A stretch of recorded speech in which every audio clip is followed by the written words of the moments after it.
आज हम लोग डिस्कस करने वाले हैं शॉर्ट क्वेश्चन जो 5 ईयर में आपके रिपीट हो चुके वो क्वेश्चन हम लोग डिस्कस करेंगे। सबसे पहले है सेल डिफरेंशिएशन।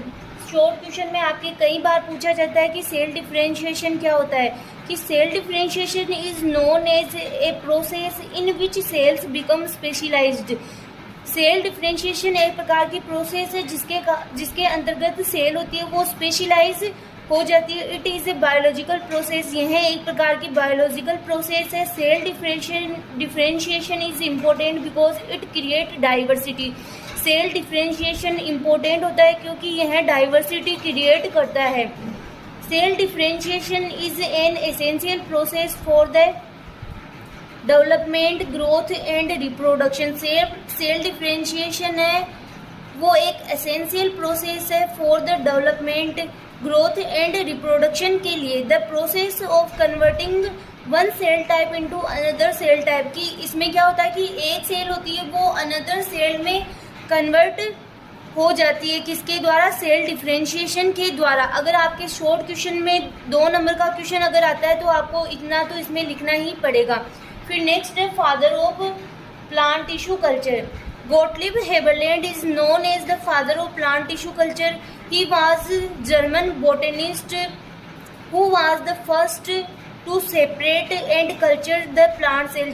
जो हेबरलैंड थे उनको प्लांट टिश्यू कल्चर का फादर कहा जाता है। उन्होंने सबसे पहले प्लांट टिश्यू कल्चर करवाया था। उन्होंने क्या किया था? सबसे पहले सेल को सेपरेट करके, आइसोलेट करके उसके द्वारा क्या किया था? कल्चर किया था।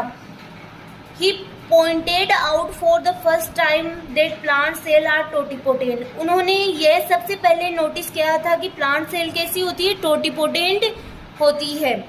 Which lead to establishment of plant tissue culture.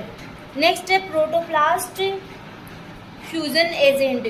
Protoplast fusion के लिए सेलुलोज एंड पेक्टिनेज की आवश्यकता होगी। ये सारे क्वेश्चन जो मैं यहाँ पे आपको करवा रही हूँ वो सारे आपके पिछले ईयर्स में पूछे जा चुके हैं। प्रोटोप्लास्ट फ्यूजन के लिए सेलुलोज एंड पेक्टिनेज की आवश्यकता होगी। यह सबसे अधिक संख्या में प्रोटोप्लास्ट देता है। पीजी और इलेक्ट्रिक करंट के ट्रीटमेंट द्वारा प्रोटोप्लास्ट फ्यूजन किया जाता है। प्लांट्स के बढ़ते टिश्यूज के ट्रीटमेंट में ये इम्पोर्टेंट है। पीजी प्रोटोप्लास्ट में सबसे अधिक यूज किया जाने वाला केमिकल है बिकॉज ये मोस्टली सेल टाइप के लिए लेस पॉइजनियस के साथ ब्रीडिंग योग्य हाई फ्रीक्वेंसी फ्यूजन को इंड्यूस करता है। कई बार ऐसे पूछ लिया जाता है कि प्रोटोप्लास्ट फ्यूजन में कौन सा एजेंट सबसे ज़्यादा काम में आता है, तो आपको लिखना है पीजी।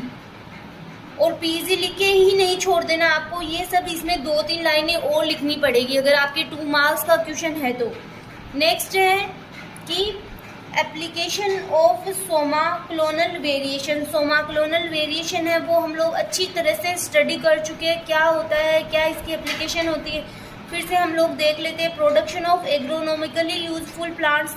एग्रोनॉमिकली प्लांट्स को प्रोडक्शन करने के लिए resistance of to disease, resistance to herbicides, resistant to abiotic stresses, woody ornamentals, improved seed quality, aluminium tolerance, salt tolerance, selecting novel variants. ये सारी एप्लीकेशन है सोमा क्लोनल वेरिएशन की जो हम लोग पहले भी स्टडी कर चुके जब हम लोगों ने सोमा क्लोनल वेरिएशन स्टडी किया था।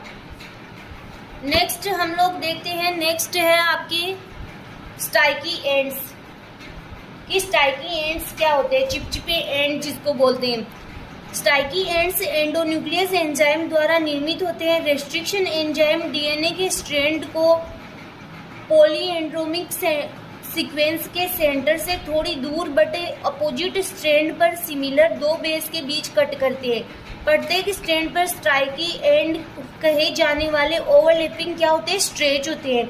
उन्हें स्टाइकी एंड कहा जाता है क्योंकि ये अपने कॉम्प्लीमेंट्री समकक्षों के साथ हाइड्रोजन बॉन्ड बनाते हैं। स्टाइकी एंड्स का सबसे इम्पोर्टेंट वर्क यह है कि डीएनए लाइगेज की क्रिया को क्या करता है? सिंपल बनाता है। तो आप लोग देख सकते हो कितनी इजी डेफिनेशन लिखी हुई है स्टाइकी एंड्स क्या होते हैं। फिर सेलेक्टेबल मार्कर क्या होते हैं, जिनको हम कई बार स्टडी कर चुके कि सेलेक्टेबल मार्कर क्या होते हैं, क्यों इनकी नीड होती है। The selectable marker is a DNA sequence. Selectable marker एक प्रकार के डीएनए सीक्वेंस होते हैं that adds in detecting and eliminating non transformants, जिनके द्वारा हम क्या डिटेक्ट करते हैं कि ट्रांसफॉर्मेंट और नॉन ट्रांसफॉर्मेंट सेल को डिटेक्ट करते हैं, which while allowing transformant to grow selectively, जो कि क्या करते हैं जो ट्रांसफॉर्मेट हो चुकी है सेल उनको ग्रो करने के लिए क्या करते हैं, अलाउ करते हैं, उनका सिलेक्शन करते हैं। For this purpose the vector needs a selectable marker. इस पर्पज के कारण ही वेक्टर को एक सेलेक्टेबल मार्कर की नीड होती है। मार्कर जीन्स की सिलेक्शन करने की एबिलिटी मोस्ट ट्रांजिशन रूल का एक एसेंशियल एस्पेक्ट है।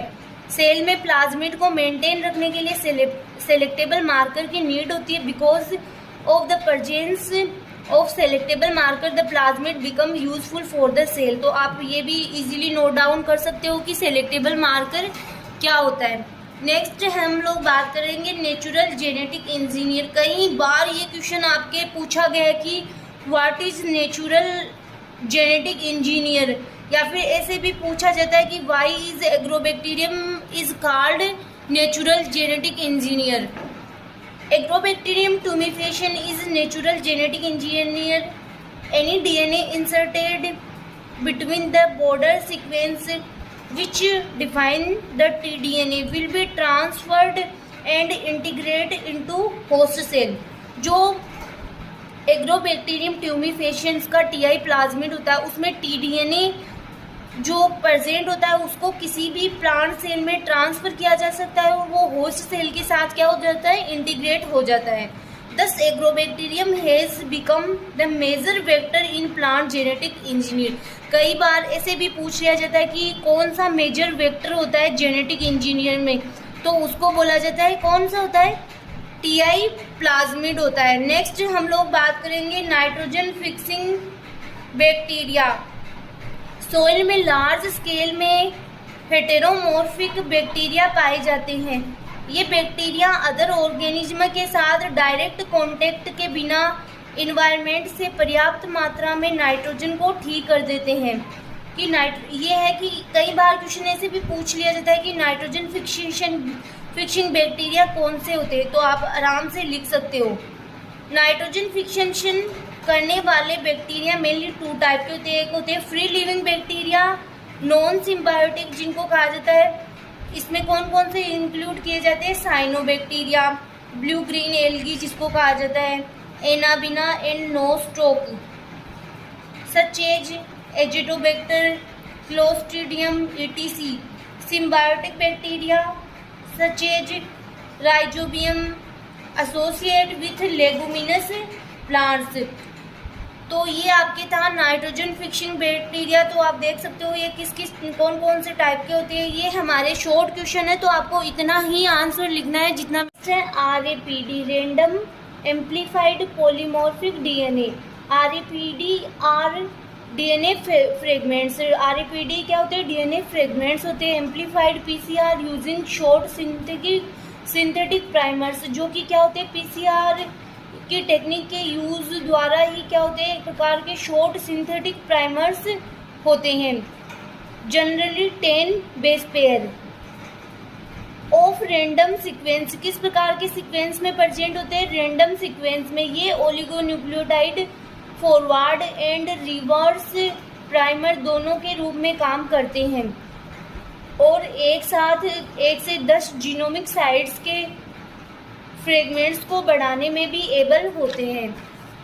अब इसके यूजेज देख लेते हैं हम लोग कि क्या इसके यूजेज होते हैं। These short sequences primer can be used for any genetic material of an organism even with an unknown target sequence।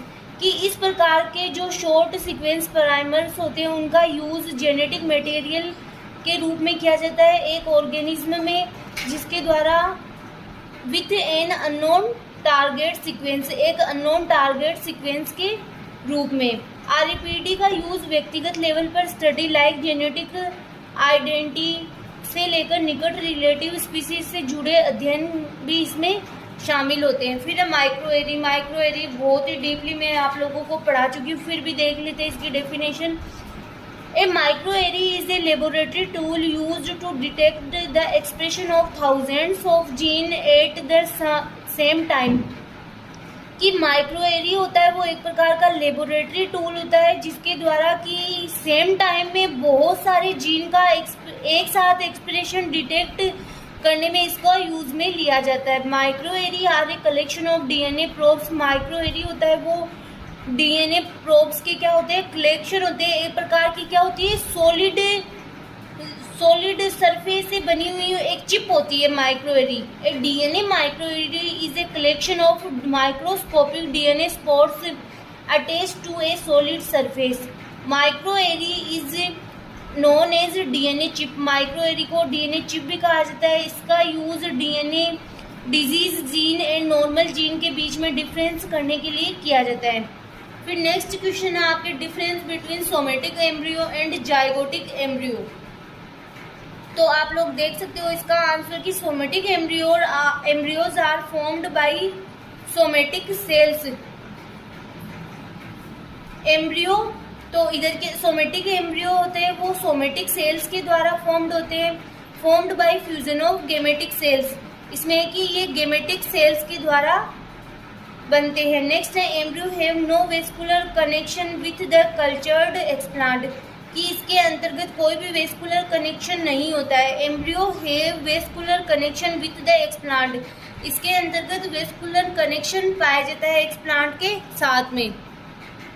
Next है it is an artificial in vitro process, it is a natural process. Asexual reproduction होता है, sexual reproduction होता है। No endosperm और seed coat is formed, both endosperm and seed coat are formed. बहुत easy से ये आपके दे रखे आप नोट डाउन कर सकते हो।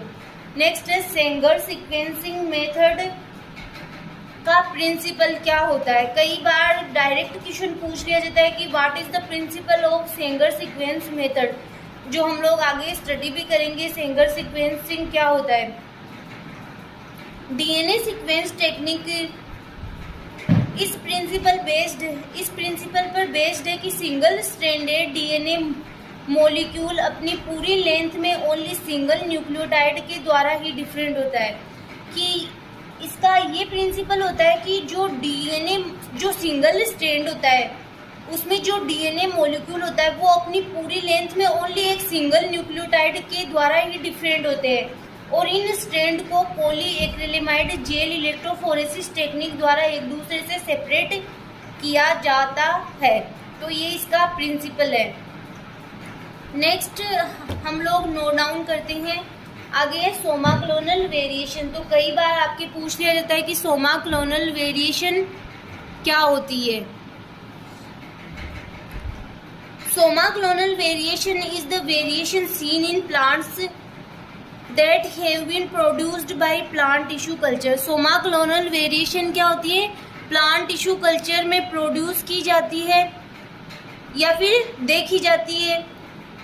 The term is given by Larkin and Scowcroft, जो हम लोग पहले भी स्टडी कर चुके हैं। Somaclonal variation arise from the mutation that occur during tissue culture. For example hormonal imbalance in culture media. बहुत इजी सी इंग्लिश लिखी हुई है, आप इंग्लिश को देख के घबराना बिल्कुल भी नहीं है। फिर है फंक्शनल जीनोमिक्स। ये भी हम लोग स्टडी कर चुके हैं कि फंक्शनल जीनोमिक्स क्या होता है। Functional genomics is a field of molecular biology. Functional genomics is the study of how the genome transcript.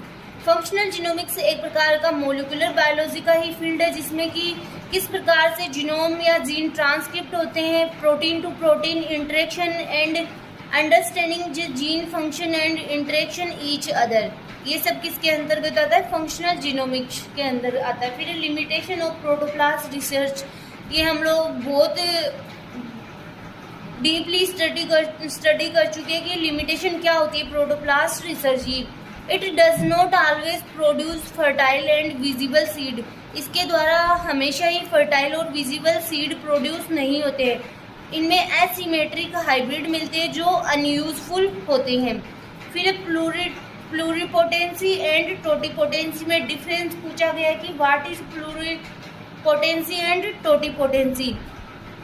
Totipotent cell एक ऑर्गेनिज्म की सभी टाइप की सेल्स में डिवाइड होने की एबिलिटी रखते हैं। टोटिपोटेंट सेल डिवाइड होकर होल प्लांट बना सकती है, जबकि प्लूरिपोटेंट सेल एक ऑर्गेनिज्म की सभी सेल्स में डिवाइड होने की एबिलिटी तो रखती है, बट ये डिवाइड होकर होल ऑर्गेनिज्म का निर्माण नहीं कर सकती।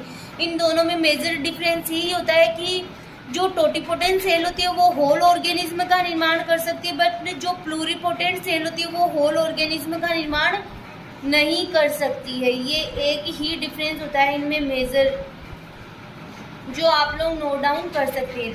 फिर एग्रोबैक्टीरियम वायर ए जीन का फंक्शन पूछा गया है। यहाँ पे जो वायरुलेंस ए जीन, इसको भी हम लोग बहुत डीपली स्टडी कर चुके। एग्रोबैक्टीरियम के ट्रांसफर में जो वायरुलेंस रीजन है की एसेंशियल रोल होता है, आवश्यक रोल होता है। वायरुलेंस रीजन वायरुलेंस रीजन होता है। इस रीजन में कुल 8 ओपेनोन होते हैं, विर A B C D E F G and H।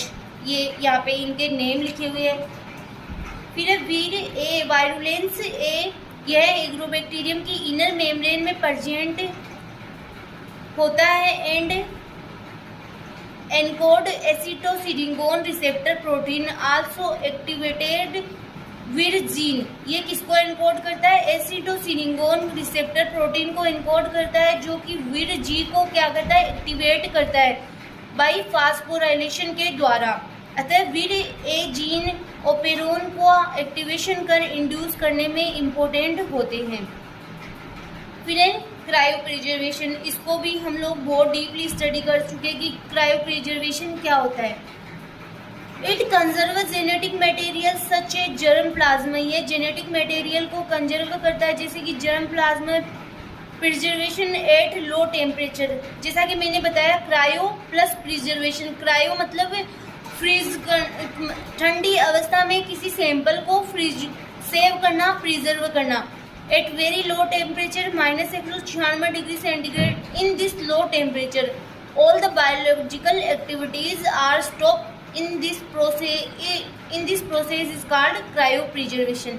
Next जो क्वेश्चन है वो हम लोग नेक्स्ट नए लेक्चर में डिस्कस करेंगे।